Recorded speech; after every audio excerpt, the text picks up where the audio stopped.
এই দপ্তরের কাজ হলো বাংলাদেশের যত জমি আছে সকল জমির রেকর্ড তৈরি করা।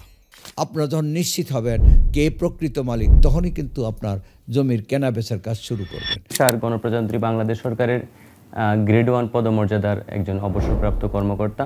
তিনি অবসর গ্রহণ করেন। সর্বশেষ পর্যটন কর্পোরেশনের চেয়ারম্যান পদে তিনি আসীন ছিলেন। যিনি দলিল দাতা তিনি মৃত্যুবরণ করেছেন, কিন্তু দলিলে জমির পরিমাণ ভুল আছে। তিনি তখন আমার দলিল দেখে এই সাইফুলের নামটা কেটে আমার নামে লিপিবদ্ধ করেন।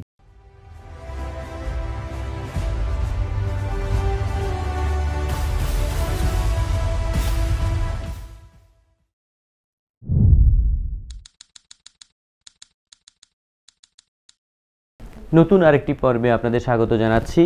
হান্নান মিয়ার আইন পাঠে আমরা স্যারের কাছ থেকে গুরুত্বপূর্ণ বিষয় আমরা জেনে থাকি। তারই ধারাবাহিকতায় আজকে আমরা ভূমি সংশ্লিষ্ট বিভিন্ন অফিস এবং সরকারি প্রতিষ্ঠান সম্পর্কে স্যারের কাছ থেকে শুনবো বিস্তারিত। স্যার, আপনাকে স্বাগত জানাচ্ছি। আমি স্যারকে অনুরোধ করছি ভূমি সংশ্লিষ্ট অফিসসমূহ এবং তাদের কার্যপ্রণালী সম্পর্কে স্যারের উপস্থাপনা করার জন্য। বিসমিল্লাহির রহমানির রহিম। আইন পাঠের 7ম পর্বে আপনাদেরকে স্বাগত জানাচ্ছি।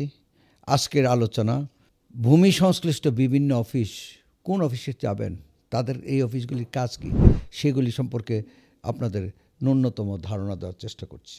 প্রথমে অফিসে যাওয়ার আগে ভূমি হস্তান্তরকারীকে তাকে চিনতে হবে। কে ভূমি হস্তান্তরকারী? যার 3টা দ ঠিক আছে, যার উত্তরাধিকার ঠিক আছে, যার হস্তান্তরের অধিকার ঠিক আছে। রাষ্ট্রীয় অধিগ্রহণ প্রজাস্বত্ব আইনের 81 ধারা, 84 ধারা এবং 88 ধারা মতে এই বিষয়গুলো বিগত পর্বে আমরা আলোচনা করেছি। কিন্তু কিছু কিছু সরকারি মালিক আছে ভূমি হস্তান্তর করতে পারেন, বাকি সরকারি মালিক কিন্তু ভূমি হস্তান্তর করতে পারেন না। তবে ভূমির ইজারা দিতে পারেন। ইজারা দেন, রেলের জমি ইজারা দেন, জেলা পরিষদের জমি ইজারা দেন, এটা অসুবিধা নয়। ইজারা এক জিনিস আর হস্তান্তর আরেক জিনিস।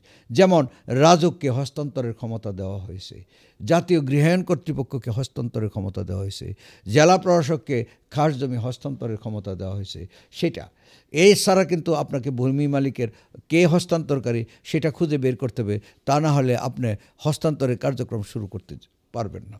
হস্তান্তরকারী সম্পর্কে জানার পর আপনারা যখন নিশ্চিত হবেন কে প্রকৃত মালিক, তখনই কিন্তু আপনার জমির কেনা বেচার কাজ শুরু করবেন।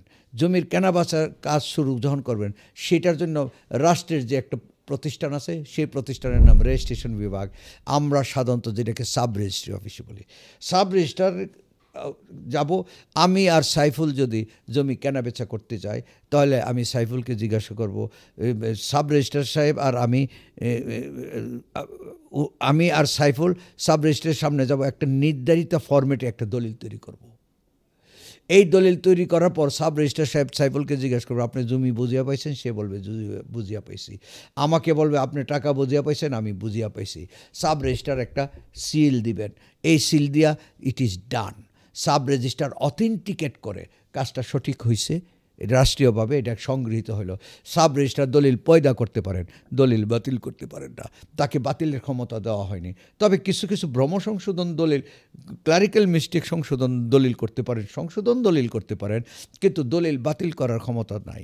যদি দলিল বাতিল করার প্রয়োজন পড়ে, তাহলে কিন্তু জমি বাতিল করার ক্ষমতা দেন, তাহলে কিন্তু সিভিল কোর্টে যেতে হবে।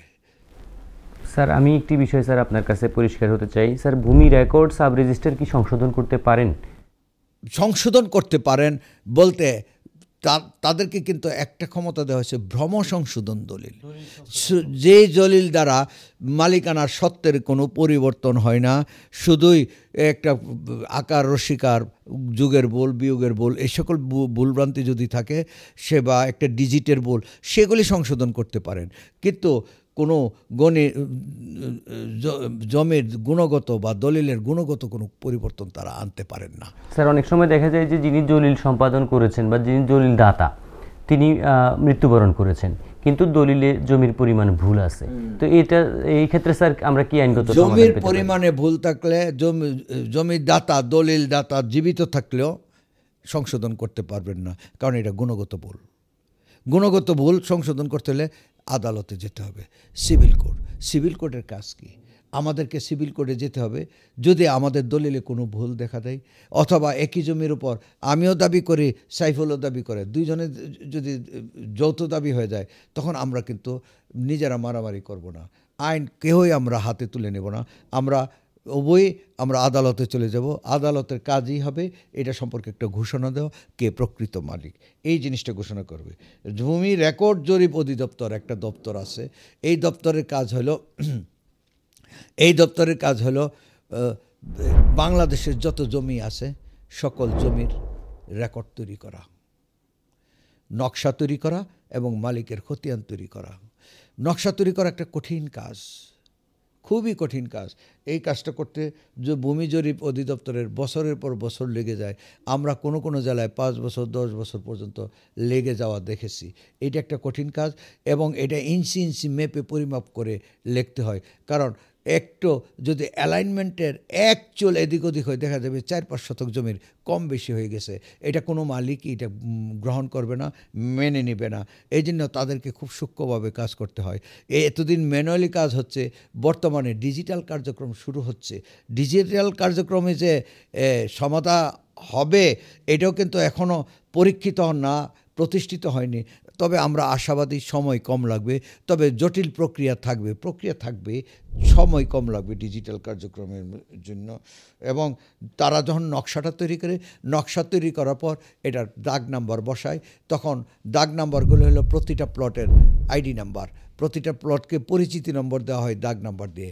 এই দাগ নাম্বারগুলি ধরে ধরে কে মালিক, সেই মালিকের খতিয়ানটা তৈরি করে জরিপ অধিদপ্তর। খতিয়ানের মধ্যে 12 কলামে লেখা আছে খতিয়ান নাম্বার, দাগ নাম্বার, পরিমাণ, শ্রেণী। এইটা দ্বারা আমার জমির শ্রেণীটা তৈরি করা হয়, খতিয়ানটা তৈরি করা হয়।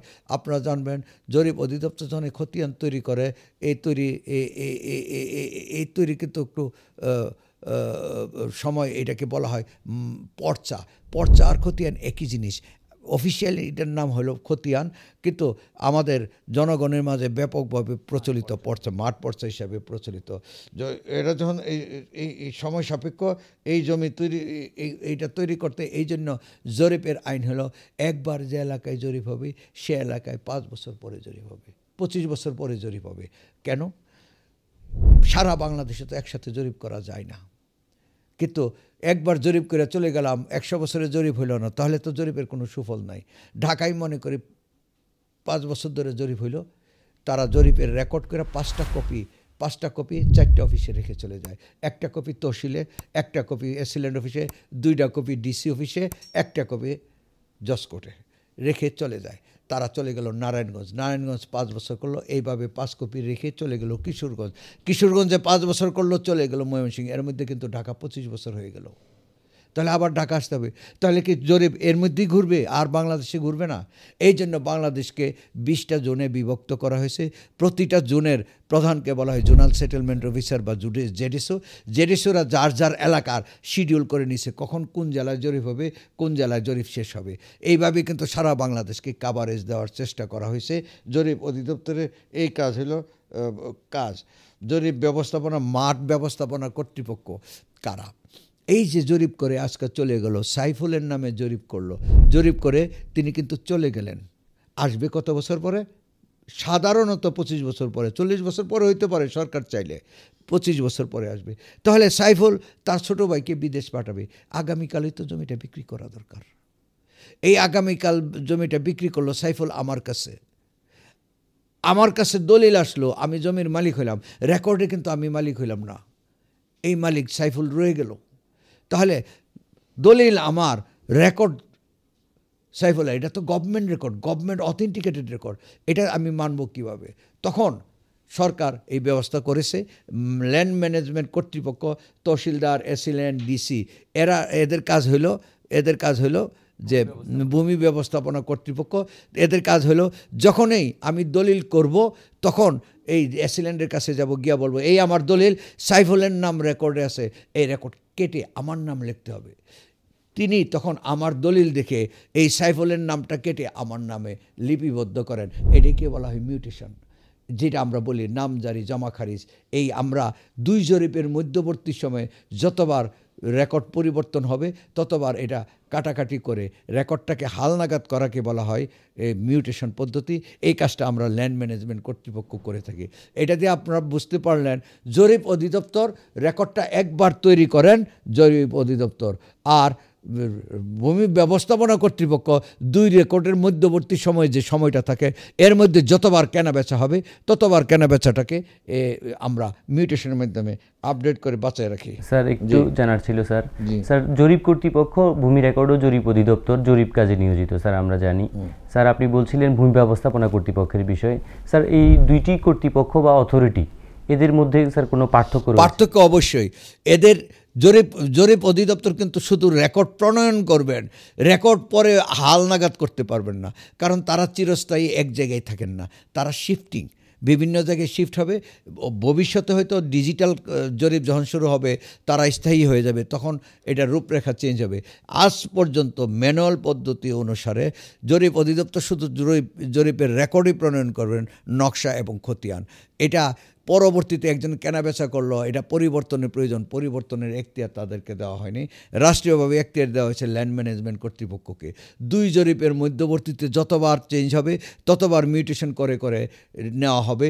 পরবর্তীতে 25 বছর পরে যখন আবার জরিপ হবে, তখন কিন্তু সর্বশেষ যে জায়গায় রেকর্ড হালনাগাদ হয়েছে সেখানে আবার নতুন করে প্রিন্ট হবে। জরিপ অধিদপ্তর একবারই করবে, 25-30 বছরের মধ্যে একবারই করবেন।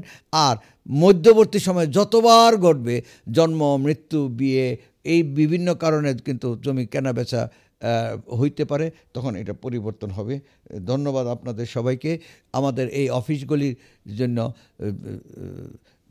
ল্যান্ড ম্যানেজমেন্ট কর্তৃপক্ষ, জরিপ অধিদপ্তর, সাব রেজিস্ট্রি অফিস, আদালত এবং সর্বোপরি ভূমি মালিককে চিনতে পারাটা আমার সবচেয়ে বড় দরকার। ভূমি মালিক না চিনলে অফিসে গিয়ে আমার কোনো লাভ নাই। ভূমি মালিক চিনতে হবে, ভূমি হস্তান্তরকারী চিনতে হবে। চিনতে পারলে আপনি সব সমস্যার সমাধানের একটা পথ পাবেন।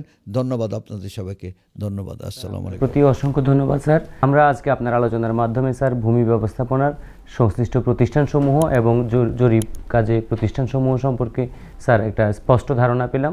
স্যার আপনাকে ধন্যবাদ জানিয়ে এবং আমার দর্শক মণ্ডলী যারা আমার এই অনুষ্ঠান শুনছেন সকলকে ধন্যবাদ জানিয়ে এই পর্বের এখানে সমাপ্তি ঘোষণা করছি।